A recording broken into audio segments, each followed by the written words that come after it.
মদিনার আকাশে রমজানের আনন্দ ছড়িয়ে পড়ল, চারিদিকে সেহরির প্রস্তুতি। কিন্তু হযরত ফাতেমা রাদিয়াল্লাহু তাআলা আনহার ঘরে ছিল নিস্তব্ধ নীরবতা। হযরত ফাতেমা রাদিয়াল্লাহু তাআলা আনহা সারা রাত ইবাদত করার পর রোজা রাখবেন তাই সেহরি খাবার জন্য এগিয়ে গেলেন, কিন্তু দেখলেন ঘরে এক ফোঁটা পানি ছাড়া অন্য কোনো খাবার নেই। তিনি একটু পানি পান করলেন এবং আল্লাহর কাছে দোয়া করে বললেন, হে আল্লাহ, তোমার সন্তুষ্টির জন্য আমি রোজা রাখছি, তুমি যদি আমাকে অভাব দাও সেটাও আমার জন্য রহমত। এই দোয়া শেষ হবার সাথে সাথে মসজিদে নববী থেকে আজানের ধ্বনি ভেসে আসলো। ফজরের নামাজ শেষ হয়েছে, মদিনার আকাশে সূর্য উকি দিয়েছে। অতঃপর হযরত আলী রাদিয়াল্লাহু তাআলা আনহা কাজের সন্ধানে বের হলেন। এদিকে সকাল যত এগিয়ে যাচ্ছে ক্ষুধার জ্বালা প্রবল বাড়ছে। হযরত ফাতেমা রাদিয়াল্লাহু তাআলা আনহা পানি ছাড়া কিছুই খাননি, তবুও ঘরের কোণে বসে আল্লাহর ইবাদতে মগ্ন রয়েছে। এমন সময় ছোট্ট হাসান হুসাইন রাদিয়াল্লাহু তাআলা আনহা ধীরে ধীরে মা ফাতেমা রাদিয়াল্লাহু তাআলা আনহার কাছে আসলেন এবং কোমল কণ্ঠে বললেন, আম্মা জান, আমাদের প্রচন্ড ক্ষুধা লেগেছে, আমাদের কিছু খেতে দিন, ক্ষুধার জ্বালা আর সহ্য করতে পারছি না। এই কথা শুনে মা ফাতেমা রাদিয়াল্লাহু তাআলা আনহার চোখে পানি চলে আসলো, হৃদয়টা যেন হাহাকার করে উঠল। তিনি কিছুই বলতে পারছেন না, তবুও হাসি মুখে বললেন, বাবা, এই জীবন পরীক্ষা মাত্র, বাবা একটু অপেক্ষা করো, ইনশাআল্লাহ তোমার আব্বাজান কিছু খাবার নিয়ে আসবে। এই কথা শুনে হাসান এবং হুসাইন রাদিয়াল্লাহু তাআলা আনহা আনন্দিত হয়ে সেখান থেকে চলে গেলেন। কিন্তু তিনি নিজেও ইফতার করার জন্য অপেক্ষা করছেন। তার প্রচন্ড ক্ষুধা লেগেছে, মাথা হালকা ঝিমঝিম করছে। তখন তিনি আল্লাহর কাছে দোয়া করে বললেন, হে আল্লাহ, তুমি আমাদের রিজিক দাতা, তুমি আমাদের রিজিক দাও, তুমি আমাদের সন্তানের কষ্ট সহ্য করার শক্তি দাও, তুমি আমাদের ঈমান দৃঢ় রাখো। এই কঠিন পরীক্ষার মাঝেও তার হৃদয়ে কোনো বিদ্রোহ নেই, কোনো হতাশা নেই, আছে শুধু ধৈর্য আর তাওয়াক্কুল। এদিকে হযরত আলী রাদিয়াল্লাহু তাআলা আনহা তখনও কাজের সন্ধান পেলেন না। সূর্য ধীরে ধীরে মধ্য আকাশে উঠে এসেছে। অত্যন্ত রোদ গরমের তীব্রতা মদিনার মাটিকে ঝলসে দিচ্ছে। কিন্তু বাড়ির কথা ভাবতেই হযরত আলী রাদিয়াল্লাহু তাআলা আনহার চোখে পানি চলে আসলো। অবশেষে হযরত আলী রাদিয়াল্লাহু তাআলা আনহা এক সাহাবীর বাড়িতে গেলেন এবং সালাম দিয়ে বললেন, ভাই, আমাদের বাড়িতে কোনো খাবার নেই, কোনো কাজের সন্ধান দিতে পারবেন? তখন সাহাবী বলল, ইয়া আলী, আল্লাহর কসম, আমি যদি কিছু পেতাম তাহলে নিশ্চয় তোমার জন্য রাখতাম, কিন্তু আমার ঘরেও কয়েকদিন ধরে খাবার নেই,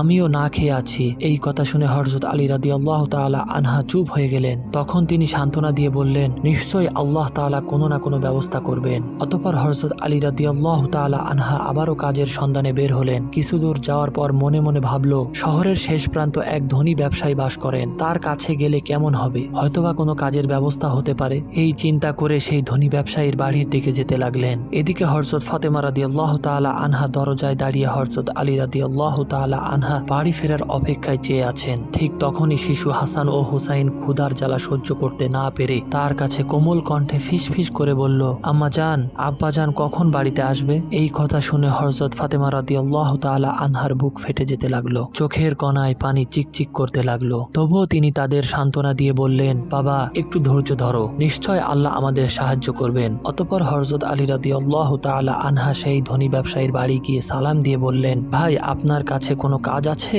আমি কাজ করতে চাই। ওই ধনী ব্যবসায়ী কিছুক্ষণ চুপ থাকার পর বলল, হ্যাঁ, আমার খেজুর বাগানে কিছু কাজ আছে, তুমি সেখানে কয়েক ঘন্টা কাজ করতে পারো, কিন্তু আমার একটা শর্ত আছে। কাজের মূল্য হিসেবে আমি তোমাকে কোনো টাকা পয়সা দিতে পারবো না, আমি তোমাকে কয়েকটি খেজুর দিতে পারবো। তখন হযরত আলী রাদিয়াল্লাহু তাআলা আনহা নিজের পরিবারের কথা চিন্তা করতেই হৃদয়টা কেঁপে উঠল। তিনি সঙ্গে সঙ্গে সেই কাজের জন্য রাজি হয়ে গেলেন। অতঃপর হযরত আলী রাদিয়াল্লাহু তাআলা আনহা খেজুর বাগানে কাজ করতে লাগলো। খেজুর বাগানের মালিকের নির্দেশ অনুযায়ী সমস্ত কাজ একাই শেষ করলেন। এভাবে কয়েক ঘন্টা অক্লান্ত পরিশ্রম করার পর হযরত আলী রাদিয়াল্লাহু তাআলা আনহা ধনী ব্যবসায়ীর কাছে এসে বললেন, আপনার নির্দেশ অনুযায়ী সমস্ত কাজ শেষ করেছি, এবার আমার মূল্য পরিশোধ করুন। তখন ওই ধনী ব্যবসায়ী কতগুলো খেজুর হযরত আলী রাদিয়াল্লাহু তাআলা আনহার হাতে দিলেন। খেজুর পেয়ে হযরত আলী রাদিয়াল্লাহু তাআলা আনহা খুবই খুশি হলেন এবং সাথে সাথে আল্লাহর কাছে দোয়া করলেন। অতঃপর বাড়ির দিকে রওনা দিলেন। হযরত আলী রাদিয়াল্লাহু তাআলা আনহা যখন বাড়ির কাছাকাছি চলে আসলেন তখন মদিনার আকাশ গাঢ় লালচে রং ধারণ করেছে।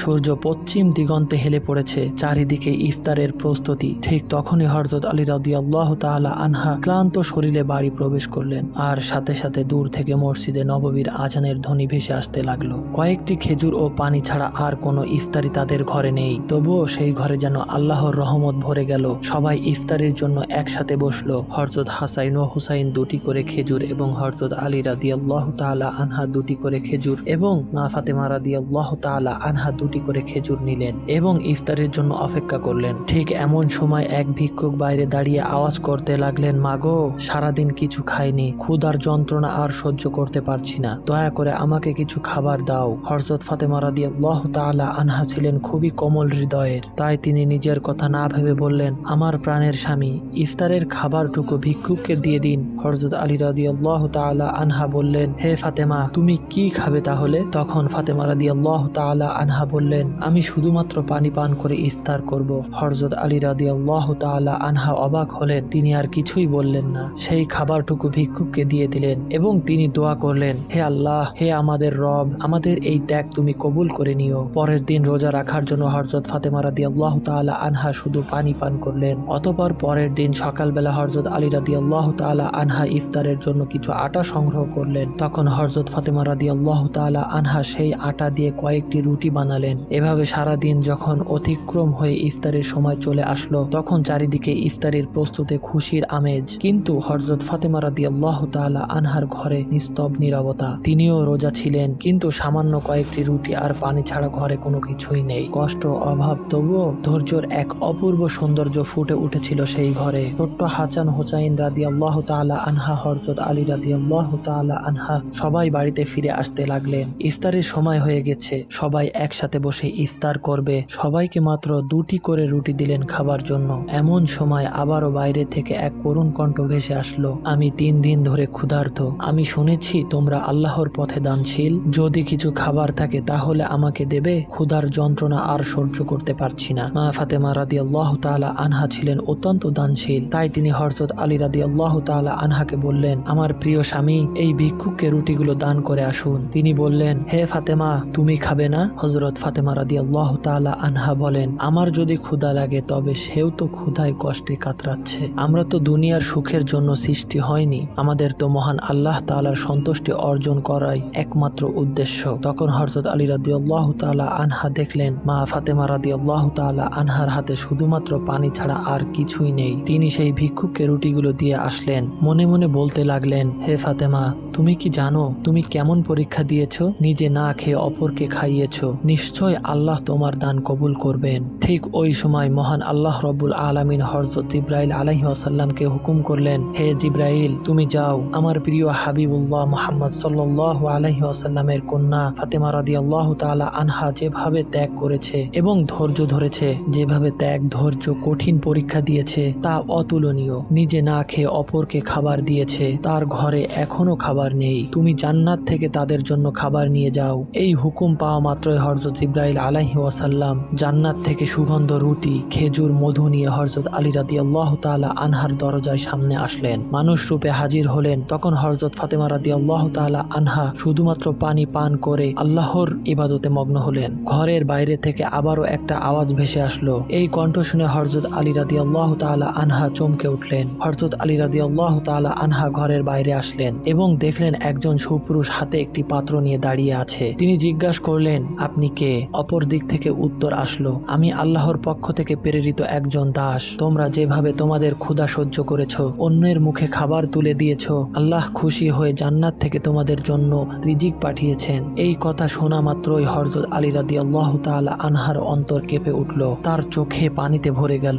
অতঃপর হযরত জিবরাইল আলাইহিস সালাম খাবারগুলো দিলেন এবং সেখান থেকে বিদায় নিলেন। তখন হযরত আলী রাদিয়াল্লাহু তাআলা আনহা খাবারগুলো নিয়ে ঘরে প্রবেশ করলেন এবং বললেন, হে ফাতেমা, দেখো দেখো আমাদের রব কতটা মহান, আমাদের জন্য জান্নাত থেকে রিজিক পাঠিয়েছেন। এই কথা শুনে হযরত ফাতেমা রাদিয়াল্লাহু তাআলা আনহা ধীরে ধীরে সেখানে এলেন। এগুলি দেখে হতবাক হয়ে গেলেন এবং মধুময় নয়নে এই পাত্রর দিকে তাকিয়ে রইলেন আর মনে মনে ভাবতে লাগলেন, হে আল্লাহ, তুমি কতটা না মহান। হযরত ফাতেমা রাদিয়াল্লাহু তাআলা আনহা বুঝতে পারলেন এটি কোনো সাধারণ খাবার নয়। এত সুগন্ধিত রুটি, মধু খেজুর, এ তো জান্নাতের খাবার। এদিকে শিশু হাসান এবং হুসাইন রাদিয়াল্লাহু তাআলা আনহা সেখানে এসে বললেন, আম্মা জান, এই খাবারগুলো কাদের এবং কোথা থেকে এসেছে? তখন হযরত ফাতেমা রাদিয়াল্লাহু তাআলা আনহা বললেন, বাবা, খাবারগুলো আমাদের জন্য মহান আল্লাহ রাব্বুল আলামিন জান্নাত থেকে পাঠিয়েছেন। হযরত হাসান এবং হুসাইন রাদিয়াল্লাহু তাআলা আনহা বললেন, আম্মা জান, এটা কি সত্যি? তিনি বললেন, বাবা, এটা সত্যি,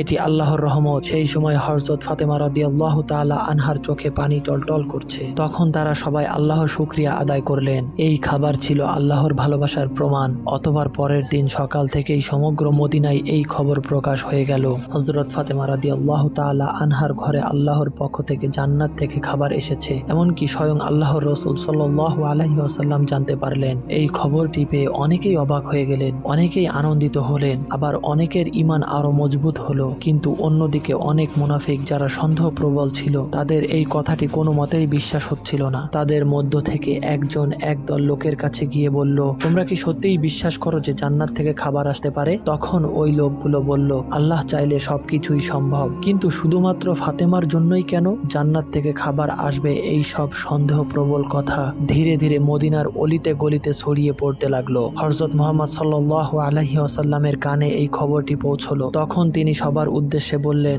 হে মদিনাবাসী, তোমরা কি বিশ্বাস করো না আল্লাহ তার বান্দাদের জন্য অলৌকিক ব্যবস্থা করতে পারেন? যদি আল্লাহ মেরাজের রাতে আমাকে জান্নাতে নিয়ে যেতে পারেন, তবে তিনি আমার কন্যার জন্য জান্নাত থেকে খাবারও পাঠাতে পারেন ইনশাআল্লাহ। আমার কন্যা ফাতেমা রাদিয়াল্লাহু তাআলা আনহা জান্নাতের নারীদের সর্দারিনী। আল্লাহ তাকে সেই মর্যাদা দিয়েছেন, তাকে যে মর্যাদা দিয়েছেন তা অতুলনীয়। এই ঘটনা সেই মর্যাদার একটি নিদর্শন। অতঃপর হযরত মুহাম্মদ সাল্লাল্লাহু আলাইহি ওয়াসাল্লাম সূরা আলাকের একটি আয়াত তেলাওয়াত করলেন, যার বাংলা অর্থ হচ্ছে, যে ব্যক্তি তাকওয়ার পথে চলে আল্লাহ তাকে এমন ভাবে রিজিক দান করেন যা সে কল্পনাও করতে পারে না। এই কথাগুলো শুনে সাহাবীরা আরো দৃঢ় ঈমান লাভ করলেন। ভিডিওটি ভালো লাগলে সাবস্ক্রাইব করবেন, কমেন্ট করবেন, শেয়ার করবেন। আসসালামু আলাইকুম।